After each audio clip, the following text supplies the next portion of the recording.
এবার আল্লাহ বলছেন, আল্লাহর পরে এবার কি বলছেন, ওয়াবিল আলিদাইনি ইহসানা। এবার আল্লাহ বলছেন, শোনো, আমার গোলামি, আমার দাসত্ব, আমার আনুগত্য করার পরে ওয়াবিল আলিদাইনি ইহসানা, তারপরে সবচাইতে যাদের সঙ্গে তুমি ভালো আচরণ করবে, ভালো ব্যবহার করবে, ওটা হলো তোমার আব্বা এবং আম্মা। বলুন সুবহানাল্লাহ। আল্লাহর পরেই যাদের সম্মান, যার রেসপেক্ট, যার সঙ্গে ভালো আচরণ করতে হবে, ওটা হলো আমাদের আব্বা এবং, জোরে বলেন, মা। কেন? নবীজি একবার মসজিদে মেম্বারে তিনি খুতবা দেবে বলে উঠছেন। আমাদের মেম্বারে সিঁড়ি থাকে কটা? আরে বলছেন না কেন? তিনটি। নবী প্রথম সিঁড়িতে পা দিল, বললেন আমিন। দ্বিতীয় সিঁড়িতে পা দিল, নবীজি বললেন আমিন। তৃতীয় সিঁড়িতে পা দিলেন, নবীজি বললেন আমিন। জিবরাইল আলাইহিস সালাম নবীর কানে কানে কি বলে চলে গেল। নামাজ যখন শেষ হয়ে গেল, সাহাবারা জিজ্ঞাসা করছেন, নবী আপনি ইতিপূর্বে কতবার জুমার নামাজ পড়িয়েছেন, কিন্তু কোনোবার তো সিঁড়িতে পা দিয়ে আমিন বলেন না, এবারে কেন আমিন বললেন? আল্লাহ পাকের নবী বললেন, শোনো, প্রথম সিঁড়িতে পা দিলাম, জিবরাইল এসে বলল, নবী যে ব্যক্তি রমজান মাস পেল অথচ রোজা করে গুনাহ মাফ করতে পারল না, সে ধ্বংস হয়ে যাক। আমি নবী বললাম আমিন। দ্বিতীয় সিঁড়িতে পা দিলাম, জিবরাইল বলল, নবী আপনার নামটা শুনলো অথচ দরুদ পড়ল না, সে ধ্বংস হয়ে যাক। আমি নবী সাথে সাথে বললাম আমিন। তৃতীয় সিঁড়িতে পা দিলাম, জিবরাইল এসে বললেন, নবী যে বৃদ্ধ পিতা মাতা পেল অথচ খেদমত করে জান্নাত ওয়াজিব করে নিতে পারলো না, সে ধ্বংস হয়ে যাক। আমি নবী বললাম আমিন। আর আমি যখন আমিন বললাম, আল্লাহ ওটাকে কবুল করে নিল। খালি বলছে হুজুর একটু দোয়া করো। আরে ভাই, হুজুরের দোয়া, হাফেজ সাহেবের দোয়া, মুফতি সাহেবের দোয়া, তোমার মসজিদের ইমাম সাহেবের দোয়া কোনো দিন তোমার কাজে লাগবে না যদি বাপ আর মায়ের দোয়াটা তোমার সাথে না থাকে। শুনছেন আপনারা? আর বাপ মার দোয়া, বাপ মার হাত যদি কারোর মাথার উপরে থাকে, বিশ্বের সমস্ত মুফতি সাহেব, বিশ্বের সমস্ত মুহাদ্দিস, মুফাসসির, আলেম, ওলামা, যত দামি হুজুর হোক না কেন, সবাই যদি তোমার দোয়া নাও করে, আর বাপ মার হাতটা, বাপ মার দোয়াটা, বাপ মার নেক নজরটা যদি তোমার উপরে থাকে, আল্লাহ তোমাকে উপরেই তুলে দেবে। বলুন সুবহানাল্লাহ। নবীজি আবার বললেন, হাদিস মিসকাতুল মাসাবিব, নবীজি বললেন, সে ধ্বংস হোক, সে ধ্বংস হোক, সে ধ্বংস হোক। কবার? তিনবার বলে দিল, সে ধ্বংস হোক, সে ধ্বংস হোক, সে ধ্বংস হোক। সাহাবারা বললেন, কে? আল্লাহর নবী বললেন, শোনো, যে ব্যক্তি বাপ এবং মাকে বৃদ্ধ বয়স পর্যন্ত পেল অথচ খেদমত করে জান্নাত ওয়াজিব করতে পারল না, সে ধ্বংস হোক। আল্লাহ, কি আশ্চর্যের কথা! আজকের আমরা মুসলমান ধ্বংস হয়েছি এমনি এমনি নয় ভাই। আমাদের বাপ মা কাঁদছে, আমাদের বাপ মা হাত পাচ্ছে লোকের কাছে, আমাদের বাপ মা লাঞ্ছিত, আমাদের বাপ মা আজকের ছেলের কাছে ভাতের জন্য, একটু চিকিৎসার জন্য, একটু জামা কাপড়ের জন্য, একটু ভালো ব্যবহারের জন্য আজকের চোখের জল ফেলছে, পানি ফেলছে। আর আমি মনে করলাম আমি উন্নতি করছি। এটা উন্নতি না। তুমি ডাক্তার হয়েছো, মাস্টার হয়েছো, পয়সাওয়ালা হয়েছো, তোমার বিশাল বড় ফ্ল্যাটে তোমার আব্বা মার জায়গাটা যেন থাকে, তোমার বিশাল বড় বিল্ডিং এ তোমার আব্বা আম্মার জন্য একটা রুম যেন বরাদ্দ থাকে। যদি না রাখতে পারো তাহলে তুমি ধ্বংস, তুমি ধ্বংস, তুমি ধ্বংস। 1400 বছর আগে মুহাম্মদ সাল্লাল্লাহু আলাইহি ওয়াসাল্লাম বলে গেছে। আমি আব্দুল্লাহ জুবাইর, এটা আমার কথা না। আর একজন সাহাবা বললেন, হে আল্লাহর নবী, আমি জিহাদে যেতে চাই, আমি শত্রুদের বিরুদ্ধে লড়াই করতে চাই, ন্যায় ইনসাফের পক্ষে লড়তে চাই। নবী বলছেন, না, তুমি বাপ মা আছে তোমার বেঁচে? বলেন ইয়েস। বলেন, বাপ মা যদি বেঁচে থাকে বাপ মার খেদমত করো। বলুন সুবহানাল্লাহ। নবী এটা কেন বললেন? নবী জানতেন এই ব্যক্তির জন্য যুদ্ধে যাওয়ার চাইতে তার বাপ মার এমন শোচনীয় অবস্থা, তার বাপ মার খেদমতটা জরুরি, তাই তাকে জিহাদে যাওয়ার মতো বড় সওয়াব থেকে বাপ মার খেদমত তার উপরে ওয়াজিব করে দিলেন। বলুন সুবহানাল্লাহ। আল্লাহ পাক বলে দিয়েছেন। এবার কি বলছে? ইম্মা ইয়াবলুগান্না ইনদাকাল কিবারা আহাদুহুমা আও কিলাহুমা ফালা তাকুল লাহুমা উফ। আল্লাহর কথা। কার কথা? আল্লাহর। আল্লাহ বলছেন বাপ অথবা মা, একজন অথবা দুইজনা, যদি তারা বৃদ্ধ হয়ে যায়, বয়স হয়ে যায়, তখন তুমি তাদের সঙ্গে কি ব্যবহার করবে? তাদেরকে ধমক দেবে না, তাদের ব্যবহারে তুমি জানো উফ শব্দটুকু বলবে না। ওয়াকুল্লাহুমা কওলান কারিমা, তাদের সঙ্গে সম্মানজনক ভাবে তুমি কথা বলো, মাথাটা নিচু করে কথা বলো। বাপ্পার আওয়াজের চাইতে তোমার আওয়াজটা নিচু করো। তোমার ডিমান্ড, তোমার চাওয়াটা পাওয়াটা, এটা বাপমার উপরে যেন জুলুমের পর্যায়ে না পৌঁছে যায়। অনেক ছেলে বলে, এই বাপ, এই আব্বা, তুই আমার জন্ম দিয়েছিস, আর কি করে দিয়েছিস? কি গো, বলে না? বলে না? আল্লাহ বলছে খবরদার এমন কথা বলো না। ফালা তাকুল্লাহুমা উফি ওয়ালা তানহারহুমা। ও সোনার ছেলেরা, যুবকেরা শোনো, আল্লাহ বলছে তোমার বাপের সঙ্গে, মায়ের সঙ্গে, যারা জন্ম দিয়েছে, যারা গর্ভে ধারণ করেছে, তুমি তাদের সাথে কখনো বলো না, তাদের এমন কোন কথা বলো না তাদের যেন কষ্ট না হয়। ওয়ালা তানহারহুমা, ধমক দিও না। ওয়াকুল্লাহুমা কওলান কারিমা। আল্লাহ শোনাচ্ছে, ও পৃথিবীর মানুষ, তোমার বাপ মার সঙ্গে তুমি সবচাইতে সম্মানজনক কথা বলবে। বলুন সুবহানাল্লাহ। আর তাদের জন্য দোয়া করো। কাদের জন্য? বাপ মার জন্য দোয়া। আল্লাহ সন্তানের প্রতি এমন একটা হক দিয়েছে যে বাপ মা মারা গেলেও তুমি সন্তান তার বাপ মার জন্য দোয়া করবে। কি গো, দোয়া কোরআনে আছে না নাই? রাব্বির হামহুমা কামা রাব্বায়ানি সাগীরা। আচ্ছা, দোয়াটা পড়তে মোটামুটি কত হাজার টাকা খরচ হতে পারে বাবা? বলছেন না কেন? এই দোয়াটা পড়তে কত টাকা খরচ হতে পারে? এক পয়সা খরচ নাই। আপনার বাপ মারা গেছে, গরিব মানুষ, ব্যাংক থেকে লোন নিয়েছে, একজনের কাছ থেকে ওই সুদে টাকা ধার করে নিয়ে 40-এর দিন বাড়িতে মিলাদ হচ্ছে, একটা গরু জবাই করলো, 500 লোক খেলো, বড় মিলাদ হলো। কি গো, বলে এটা কেন করলে? বললে না, আমার আব্বার একটা ওই আব্বা মারা গেছে, তাই আব্বার জন্য একটু 40 করছে। তুই তো গরিব মানুষ, তুই তো খাওয়া হয় না। আল্লাহ এই সিস্টেম ইসলামে চাপিয়ে দেয়নি। আপনারা ভালো করে শুনে রাখুন, নবীজি বললেন কোন মানুষ মারা গেলে সেই বাড়িতে তোমরা 3 দিন খাবার পাঠাবে প্রতিবেশীরা। কি গো, নবীর কথা। আর আমরা কি করি? বললাম ভাই 3 দিন নয় খাবার পাঠালাম, কিন্তু 3 দিন পরে 40-এর দিন তো ওটা আমি তুলে নেবো, সুদে আসলে তুলে নেবো। ছি ছি ছি, মরা লোকের নাম করে খাওয়া, এর চাইতে নিকৃষ্ট ভোজ আর পৃথিবীতে নাই। আল্লাহ শিখিয়ে দিচ্ছে দোয়া করো, ফজরের পরে, জোহরের পরে, আসরের পরে, মাগরিবের পরে, এশার পরে দোয়া করো, জুমার নামাজের পরে, কবর জিয়ারতের পরে, লাইলাতুল কদরে, লাইলাতুল বরাতে দোয়া করো। কি দোয়া? রাব্বির হামহুমা কামা রাব্বায়ানি সাগীরা। প্রত্যেক যুবক যাদের বাপ মা মারা গেছে, গরিব মানুষ, খানা করতে পারছেন না, কাউকে দান করতে পারছেন না, খালি দোয়াটা পড়ে যাবেন মুখে, রাব্বির হামহুমা কামা রাব্বায়ানি সাগীরা। বললে হুজুর দোয়ার মানে এটা কি? আল্লাহ পাক বলছে শোনো, তুমি দোয়া করো রাব্বির হামহুমা, ওগো রব্বুল আলামিন আল্লাহ, তুমি তাদের দুজনের প্রতি দয়া করো, দুজনের প্রতি তুমি রহম করো। কোন দুজন? বাপ অথবা মা। কেমন দয়া? কামা রাব্বায়ানি সাগীরা। আমি যখন ছোট ছিলাম পেশাবের মধ্যে পড়ে থাকতাম, পায়খানার মধ্যে পড়ে থাকতাম, মা না খাওয়ালে আমি খেতে পারতাম না, মা না গোসল করালে গোসল করাতে পারতাম না। অসুস্থ হয়ে যখন ছিলাম, ডাক্তার ওষুধ দিয়েছে, ওষুধটা কে খাওয়ায়? বাপ আর মা। মা যদি ওষুধ খাওয়ানো বন্ধ করে বাচ্চাটা মারা যাবে। প্রচন্ড ঠান্ডার সময় জানালা যদি খুলে রাখে, এই ঠান্ডার হাওয়ায় বাচ্চাটা মারা যাবে। আল্লাহ পাক বলছে শোনো, ওই রকম কঠিন কষ্টের দিনেতে তোমার বাপ মা যেমন তোমার উপরে দয়া করেছে, আল্লাহ আজকে তারা কবরে চলে গেছে, কবরের জিন্দেগিতে তুমি তাদের উপরে দয়া করো। বলুন সুবহানাল্লাহ। এবার আল্লাহ বলছে শোনো, সমাজে এমন কিছু মানুষ আছে লোক দেখানোর জন্য, লোক লজ্জার ভয়ে বাপ মার নাম মাত্র বাপ মার খেতে দেয়। কি আছে না, যে লোক বলবে বাপ মার দেখে না, তো বছরে একটা কাপড় আর ওই মাসে 1-2 টাকা, আর খাওয়ার একেবারে না দিলে নয়, বাপ মার ওই লোক দেখানো খাবার দিচ্ছে। আল্লাহ বলছে শোনো, তুমি যে তোমার বাপ মার খাওয়াচ্ছ, বাপ মার চিকিৎসা করাচ্ছ, বাপ মার দেখাশোনা করছো, এটা লোক দেখানো করছো না অন্তর থেকে করছো? এটা দায়ভারটা আন্তরিকতার সঙ্গে নাকি ওই লোক দেখানো? আমি আল্লাহ জানি।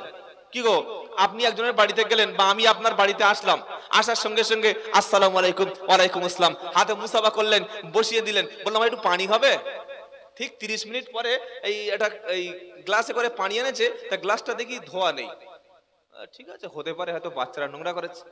তারপর বললাম ভাই অনেক দূর তো এসছি, একটু খুব খিদে লেগেছে। বলে দাঁড়ান ব্যবস্থা করছি। বলে ঘন্টা 2 পরে বাজার থেকে একটু মুড়ি এনে আর এই 3 দিন আগেকার ওই চপ দিয়েছে। তা চপ খুলে দেখি তার ভিতরে হাফ পিঁপড়ে আর হাফ পোকা। তো এটা খুব ভালো মেহমানদারি হলো না? কি গো, এটা দায় সারা। আর একটা বাড়িতে গেছেন, সে গরিব, সঙ্গে সঙ্গে আসসালামু আলাইকুম ভাই কি খাবেন? ঠান্ডা পানি আমরা খাই না, একটু ভালো পানি খান, একটু খাবার এনে এমন আপ্যায়ন করছে। এটা হচ্ছে আন্তরিকতার সঙ্গে। আল্লাহ বলছেন রব্বুকুম আলামু বিমা ফি নুফুসিকুম ইন তাকুনু সলিহিনা ফাইন্নাহু কানা লিল আওয়াবিনা গফুরা। আল্লাহ বলছে বান্দা তুমি পৃথিবীর লোক তোমাকে বলবে যে বাপ মার খেতে দিচ্ছ না, লোক তোমাকে বলবে বাপ মাকে দেখাশোনা করছো না, তুমি অন্তর থেকে করছো না দায় সারা করছো, সমাজের ভয়ে বাপ মার খেদমত করছো, তোমার অন্তরের খবরটা আমি আল্লাহ জানি। মনে থাকবে বাবা, মনে থাকবে।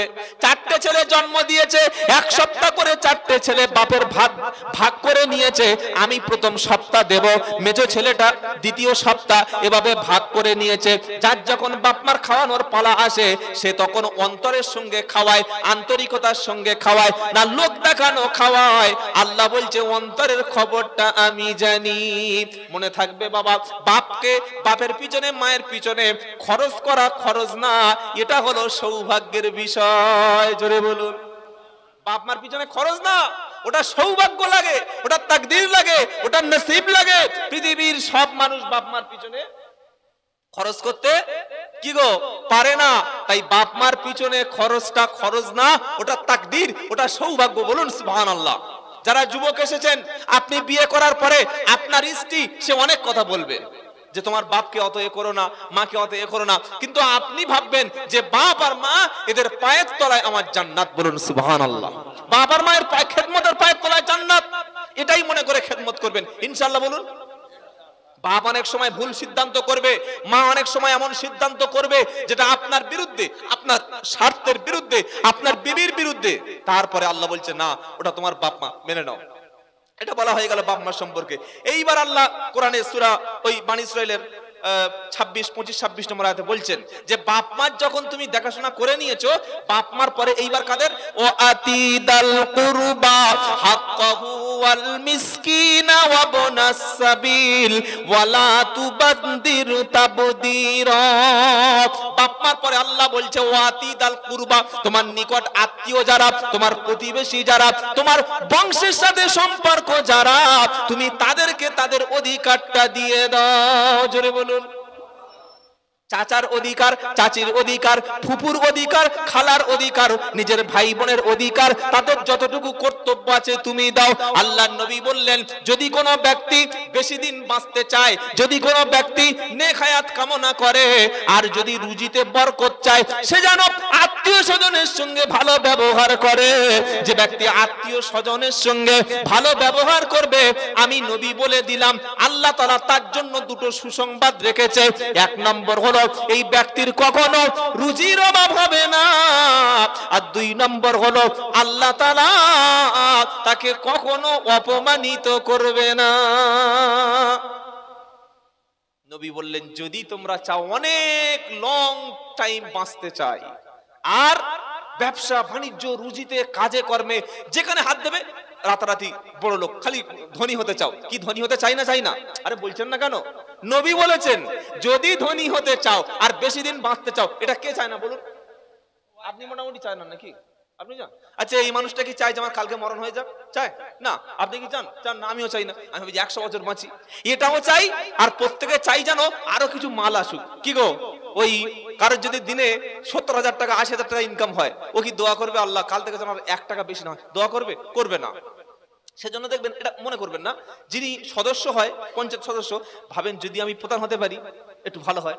আর প্রধান হয়ে যাওয়ার পরে ভাবে যদি আমি জেলা সভাপতি হতে পারি আরো ভালো হয়। তারপরে ভাবে যদি আমি মোটামুটি এই এলাকাটা এমএলএ হতে পারি আরো সম্মান বেড়ে যাবে। এমএলএ হওয়ার পরে মনে মনে ভাবছে যদি একটা মন্ত্রণালয় পাওয়া যায়, ছোটখাটো মন্ত্রী হলে হবে, তখন মনটা ভরে যায়। মন্ত্রী হওয়ার পরে মনে করছে এতগুলো মন্ত্রী আছে, যদি আমি ওই সিএম এর চেয়ারটা নিতে পারি আরো ভালো হয়। কি গো, এবার সিএম হয়ে যাওয়ার পরে আমাদের দেশের যতগুলি সিএম আছে, চিফ মিনিস্টার আছে, মুখ্যমন্ত্রী আছে, তারা ভাবছে যে যদি পরবর্তী আমাকে একটু কোন রকমে ওই মোদির জায়গাটা দেওয়া যায়। ভাবনাটা হয় না? হয় না? প্রত্যেকের একটা ভাবনা, অ্যাম্বিশন আছে, হয় না? প্রত্যেকের একটা ইচ্ছা আছে, উচ্চ আকাঙ্ক্ষা। যার দোকানে দিনে 500 টাকা উপার্জন হয় সে মনে করছে যদি কাল থেকে 1000 টাকা হয় খুব ভালো হয়। যার 1000 টাকা সে মনে করছে 2000 টাকা। তা আল্লাহর নবী বলছে যদি তোমরা এটা নিজে দেখতে চাও যে আমি আরো বেশি দিন বাঁচতে চাই, নেক হায়াত চাই, আর তাড়াতাড়ি রাতারাতি ধনী হতে চাই, তাহলে তোমার চাচা, তোমার চাচি, তোমার খালা, তোমার ফুপু, তোমার আত্মীয় রক্তের সাথে যাদের সম্পর্ক, তাদেরকে দাও, তাদেরকে খাও, তাদেরকে খোঁজ খবর নাও। আল্লাহ তোমাকে বেশি দিন হায়াত দেবে আর তোমাকে ধনী বানিয়ে দেবে। বলুন সুবহানাল্লাহ। এটা আপনি করে দেখুন। আমি আব্দুল্লাহ জুবাইর বলে যাচ্ছি নবীর হাদিস, কেউ যদি আত্মীয় স্বজনের খবর নেয়, সুসম্পর্ক রাখে, সুবিধা অসুবিধা বিপদে খেতে দেয়, আল্লাহর নবী বললেন নেক হায়াত আল্লাহ দেবেন আর রিজকে তার বরকত দিয়ে দেবেন। বলুন সুবহানাল্লাহ। আল্লাহ বলছেন ও আতিদাল কুরবা হাক্কাহু ওয়াল মিসকিন, আত্মীয় স্বজনদের দেওয়ার পরে এবারে তুমি মিসকিনদের অধিকার দাও। কাদের অধিকার? জোরে বলেন। মিসকিন কারা? মিসকিন আমাদের সমাজে 3 রকম লোক আছে। একটা হলো ইতিম, একটা হলো ফকির, আর একটা হলো মিসকিন। ইতিম কাদের বলে? নাবালক অবস্থায় যদি কেউ বাপ মাকে হারিয়ে ফেলে, তার যদি সহায় সম্পত্তি না থাকে, ওর নাম হলো ইতিম। বাপ মা নাই, জমি নাই, ঘর নাই, থাকার মতো আশ্রয় নাই, আর সে লোকটা নাবালক, তাহলে কি হবে? বাপ মা নাই, এতিম হয়ে গেল। কি গো, শুনছেন? আর ফকিরকে শরীরে কোনো ক্ষমতা নাই, হাঁটতে পারে না, চলতে পারে না, উপার্জন করতে পারে না, অথচ এমন একজন ব্যক্তি অপরের সম্পত্তি, অপরের সম্পদের উপর নির্ভরশীল, ওর নাম হলো ফকির। সুস্থ মানুষ 60 বছর বয়স আর 2 হাতে 20 কেজি ব্যাগ নিয়ে আর যেভাবে এসে ভিক্ষা করছে, লা ইলাহা ইল্লাল্লাহ মুহাম্মাদুর রাসূলুল্লাহ, মাগো দুটো ভিক্ষা দাও, এটা ফকিরের মধ্যে পড়ে না? 40 বছর, 32 বছর, 28 বছর, 29 বছর, মাথায় টুপি একটা দিয়ে, দাড়ি 6 মাস চাঁচনি বড় হয়ে গেছে, এবার পায়ে দেখি চট জড়িয়ে মিছে মিছে মিছে খোঁড়াচ্ছে, খড়িয়ে লা ইলাহা ইল্লাল্লাহ ভিক্ষা দাও। এবার ওই বাজার টাজার সব মানে মোটামুটি সব কভার হয়ে গেল, বেশ কিছু টাকা পয়সা চালটাল উঠে গেল, গাড়িতে উঠে গেল, ওই চন্দ্রকোনা গিয়ে দেখি ওখানে পুরো একদম সুস্থ হাঁটছে। কি হলো? একটু আগে তো ওই বাজারটার নাম কি, মহেশপুর বাজার, মহেশপুরে তো খোঁড়াচ্ছিল, এই মালটা চন্দ্রকোনা এসে সুস্থ হয়ে গেল। এটা আসলে ফকির না। ফকির হওয়ার জন্য কি শর্ত লাগবে?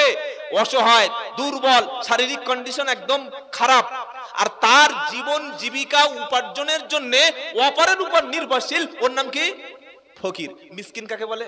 মিসকিন হচ্ছে সে যার বাড়িতে খাবার নাই, যার বাড়িতে টাকা নাই, যার পোশাক নাই, থাকার মতো কোন রকম একটা ঘর আছে, যার প্রয়োজন আর লজ্জায় মানুষের কাছে বলতে পারে না, প্রচন্ড প্রয়োজন। কি গো, পেটে ক্ষুধার জ্বালা কিন্তু লজ্জায় বলতে পারে না, পকেটে টাকা নাই, চিকিৎসা, বাড়িতে বাচ্চা বেবির চিকিৎসার দরকার, কিন্তু লজ্জায় বলতে পারে না, আর দরকার, ওর নাম কি?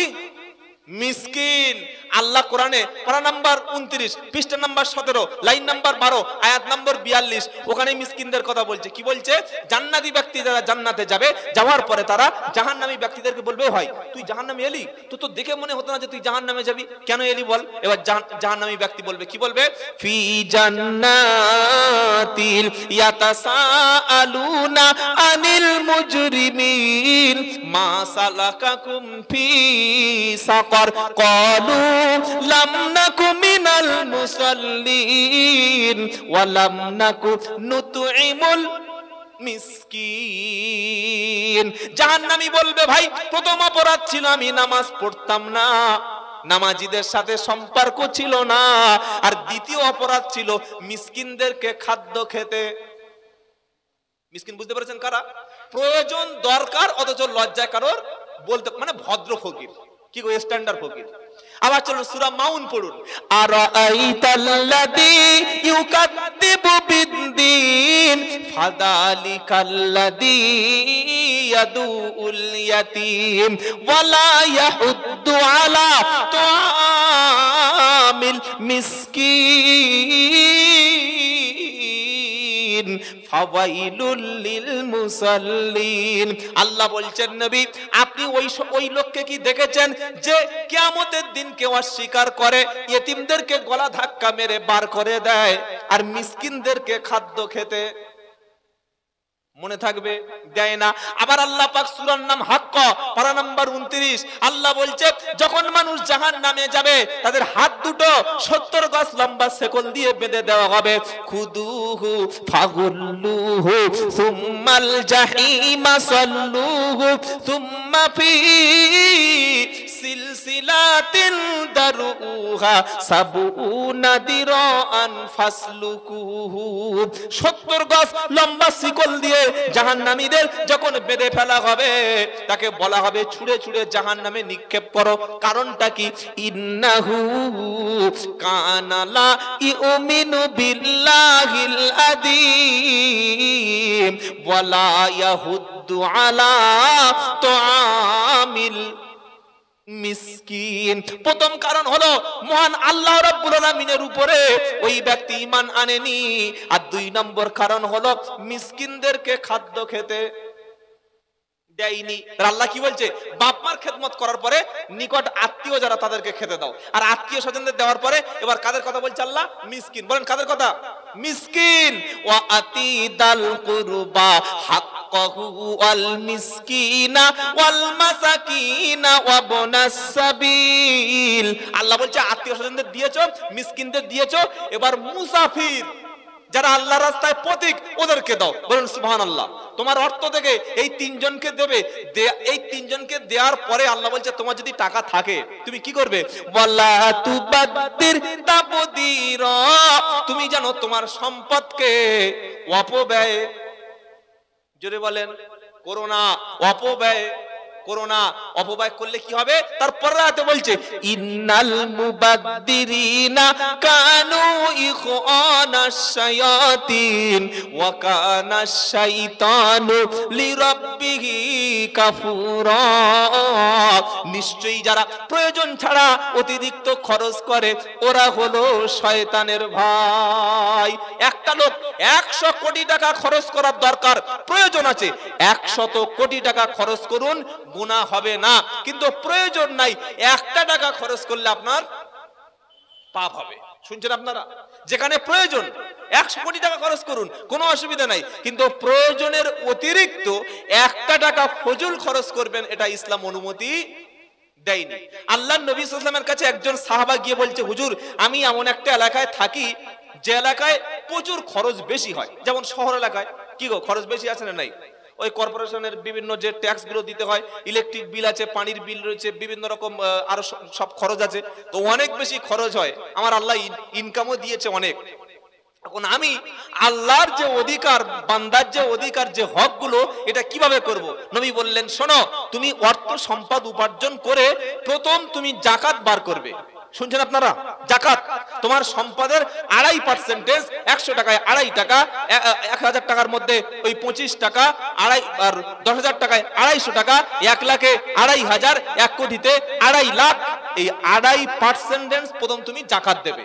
তারপরে তোমার আত্মীয় স্বজন, ভাই বোন, বাবা মা, চাচা চাচি, খালা ফুফু, এদেরকে দিয়ে দেবে, যতটুকু অধিকার দিয়ে দেবে। আর তারপরে অংশটুকু তুমি মুসাফিরদের জন্য দিয়ে দেবে। আল্লাহ তোমার সম্পত্তির যে আমানত তোমার কাছে রেখেছিল, এই সম্পত্তি দানের পূর্ণ অধিকার আদায় হয়ে যাবে। বলুন সুবহানাল্লাহ। এবার আল্লাহ বলছে শোনো, যদি এমন অবস্থা হয়ে গেছে যে তোমার কাছে পয়সা নেই, কি সব সময় এরকম হয় না যে পয়সা থাকে কোনো থাকে না, তোমার কাছে পয়সা নেই, আর ওই আত্মীয় স্বজন এসছে অভাবী, কিংবা কোনো মিসকিন এসছে অভাবী, বা ওই কোনো মুসাফির এসছে অভাবী, বলছে বাবা কিছু পয়সা দাও, আর তোমার কাছে কিছু নাই, তখন তুমি কি আচরণ করবে? কোরআন শুনিয়ে দিয়েছে। তারপর আয়াত ওয়া ইম্মা তুরিদুন্না আনহুম বুতিগা তারজুহা ফাকুল্লাহুম কওলাম মাইসুরা। আল্লাহ বলছে শোনো, এমন অবস্থায় যদি তোমার কাছে কোনো নিকট আত্মীয় আসে, যে আত্মীয় গরিব, যে আত্মীয় অসহায়, অথবা কোনো মুসাফির এসে পড়েছে, কোনো মিসকিন এসে তোমার কাছে হাত পাচ্ছে, তোমার কাছে পয়সা নাই, তুমি তার সঙ্গে যেন কটু ব্যবহার করো না। তুমি তো আল্লাহর সন্তুষ্টি অর্জন চাচ্ছ, তুমি যেন তাকে বাজে কথা বলো না। এখন কেন এলি, তোকে দিতে হবে কেন, তোর দিয়ে কি লাভ, তোর দিলে কি তুই ফেরত দিবি, এমন কথা তুমি যেন বলবে না। আল্লাহ বলছে তুমি হাসি মুখে ফিরিয়ে দাও, পরে দেবো ভাই, এখন দিতে পারলাম না। তুমি কাউকে যদি না দিতে পারো, তুমি যেন বড় কথা বলে রূঢ়তা ব্যবহার করো না। জোরে বলুন সুবহানাল্লাহ। এবার চলুন সূরা ফুরকানে যাই। যখন আমরা ব্যয় করব, খরচ করব, আমাদের ব্যয়টা কি রকম স্ট্যাটাস হবে, আমাদের ব্যয়ের যে স্ট্যাটাস, যে লেভেলটা কি ধরনের হবে, যে হাই ফাই ক্যাটাগরি চলতে চাই, নাকি একদম ওই ফকিরের মতো ছেঁড়া জামা। কি গো, অনেক লোকের পয়সা আছে, ভালো জামা পরে না, আছে না? একটা জুতো 13 বছর, একটা টুপি সে এমন হয়ে গেছে, ও টুপি না, ওটা সেই শাল পাতা হয়ে গেছে, তাও মাথা চালিয়ে যাচ্ছে। আর জামা পাঞ্জাবিটা এত উপরে উঠেছে, মানে স্প্রিং মার্কা, তাও উপরে যাচ্ছে। এরকম লোক আছে। তো এরকম লেভেলে চলবো নাকি প্রত্যেকদিন একটা পাঞ্জাবি, প্রত্যেকদিন একটা টুপি, এই দামি ঘড়ি, মানে বিশাল স্ট্যাটাস, তার কাছে কেউ যেতে পারে না। কোন রকম চলবো, কি রকম তুমি চলবে, তোমার স্ট্যাটাসটা, তোমার লেভেলটা কেমন হবে? পারা নাম্বার 19, পৃষ্ঠা নাম্বার 4, লাইন নাম্বার 11, আয়াত নাম্বার 67, সূরার নাম ফুরকান। আল্লাহ বলছে শোনো, তোমার স্ট্যাটাসটা কেমন মেইনটেইন করবে। ওয়াল্লাযীনা ইযা আনফাকু লাম ইসরিফু ওয়া লাম ইয়াকতুরু ওয়া কানা বাইনা যালিকা কওয়ামা। আল্লাহ বলছে শোনো, তুমি যদি ঈমানদার হও, তুমি যদি মুমিন বান্দা হও, তুমি যখন ব্যয় করবে, তুমি যখন খরচ করবে, তোমার স্ট্যাটাসটা কেমন হবে? ওয়াল্লাযীনা ইযা আনফাকু লাম ইসরিফু ওয়া লাম ইয়াকতুরু, সে বাড়াবাড়ি করে না, আবার কৃপণও কি, বাড়াবাড়িতে নাই, কার্পণ্যেও নাই, বাড়াবাড়ি করে না, আবার বকিলের মতো সম্পদ কুক্ষিগত করে না। ওয়া কানা বাইনা যালিকা কওয়ামা, বরং দুইয়ের মধ্যপন্থা অবলম্বন করে। জোরে বলুন। মুমিন সবসময় মিডলে চলে, খুব বাড়াবাড়ি নয়, আবার বকিলও নয়। এমন লোক আছে নিজের বউর হাতে একটা টাকাও দেয় না, খরচ করে না। কি গো, বিবির ডাক্তার দেখানোর দরকার, কাপড় প্রয়োজন, একটা পয়সা বিবির দেয় না, ডাক্তারও দেখায় না, খালি মাল জমিয়ে গেছে। এরকম যেন না হয়। বিবির, বাচ্চার, সন্তানের পিছনে খরচ করা, এটা সৎকার মতো সওয়াব। বলুন সুবহানাল্লাহ। আপনি মসজিদে 500 টাকা দিলেন, মনে করলেন সওয়াব হলো, হ্যাঁ অবশ্যই সওয়াব, কিন্তু আপনার বিবির জন্য দামি একটা কাপড় কিনে আনলেন, এটাও সদকা বা দানের মতো সওয়াব আল্লাহ লিখে দেবে। বলুন সুবহানাল্লাহ। এই বাজারে গেছেন, গিয়ে দেখছেন ভেটকি মাছ 300 টাকা, আর ওই রুই মাছ 280 টাকা, আর ইলিশ মাছ 560 টাকা। তো বাচ্চারা সবসময় বলে, জবাব বললে কি, বললে ইলিশ মাছ আমরা বইতে পড়েছি যে মানুষের রাজা পুলিশ আর মাছের রাজা ইলিশ, তো একবার খেয়ে দেখলে ভালো হয়। ছেলেরা আসার সময় ইলিশ ইলিশ ইলিশ করে, ইলিশটা কি বললে 560 টাকা হোক, 1 কেজি নিয়ে যাই।